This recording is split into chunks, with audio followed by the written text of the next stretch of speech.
Okay, this replay is just bad news for anyone who thinks just moving your whiz towers just slightly out of AD range and leaving them on the perimeter is going to fix air defense right now. Here we've got a base with sort of shallow air defense with also shallow air splash damage defense, and this approach of shallow splash defense you can see falls over here when it's combined with shallow balanced air defense. Here we've got Lysander from 300, so this draws the war to 2 to 4, so 300 down at this stage, but Lysander is acknowledged a great raider. Look at this air defense. So you've got air defense, whiz tower, air defense, whiz tower, and you can see that the air defense is the outer whiz tower range. So this base has actually got air splash damage. It's got bows to air in the middle, and Infernos set to multi, guarding the centre. Queen's not quite centred. Typically you'd see the queen in the centre in the town hall, but it's pretty much sort of common base design in terms of what people are moving to, like Fengtian and In the Dark have moved to this type of structure. It doesn't work, and you'll see when you look at the detail of this raid, you'll see why. What's cool about this structure, especially this wall structure, is you can take down an Inferno and an air defense, but it's pretty hard to take down an Inferno and 2 air defenses with this type of wall layout. So not a bad base, but have a look at how it falls now. Lysander, so he approaches from here, drops the jumps, so that'll save him some wall breakers. 2 golems, queens and wizards to clear stuff out, make it go straight. When it's all cleared out, he'll drop the king. Starts drawing the CC at this stage. He's got a zap for the CC. He's not using his old 3 golem structure here, he's using his 2 golem structure. Once it's all in there, he'll zap it. King coming in. And because this design, the queen's got a choice to go this way or this way, it does, he's dropped the queen on the side where it's going to choose to go here and take down the Inferno, which means it misses in air defense. But at the start you get an Inferno and an air defense with this structure. So at this stage, taken down the queen, taken down the Inferno, taken down an air defense.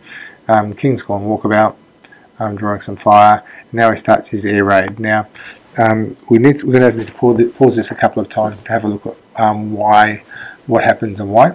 But you can see, so he's going to circle his way around the base this way. So drop some balloons, drops his lava, 2 lavas will come in here. Couple of balloons, another lava, a couple of balloons, and they're sort of circling on this part of the base. Then they'll come through and mass on this Inferno. So I want to just let's have a look at this bit here. So firstly, this first whiz tower, because I want to focus on air splash damage here. So he's dropped the 2 lavas. You can see with the lavas, with the air defense out of whiz tower range, you'll notice here that splash, splash. So there's 4 balloons there, 3, 4, 5, 6. So it had 6 hits. So with 6 hits at 48 points per hit, what's that? It's 204. The 4 in there, so it's doing just under 200 damage per second. With 6 hits, it did 1,200 points of damage before it just got monstered. So you can see at least it's better than leaving them just hitting the hound. So it's done 1,200 points of damage, which otherwise wouldn't have done.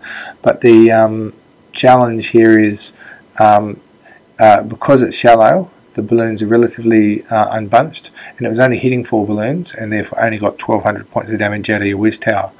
And that's kind of the point I'm making, is if you can get a balloon hitting a bunch of, say, 20 balloons, it's doing 960 points of damage a second. 30 balloons, it's doing up over 1,400 damage per second. But 200 damage per second is not enough out of your whiz towers to make your defense work. That said, it's better than it hitting a hound. So you can see it's come across here, standard hit the freeze. But what I want to point out here is this is why we're going to move to deep whiz towers. So okay, this Inferno dies here.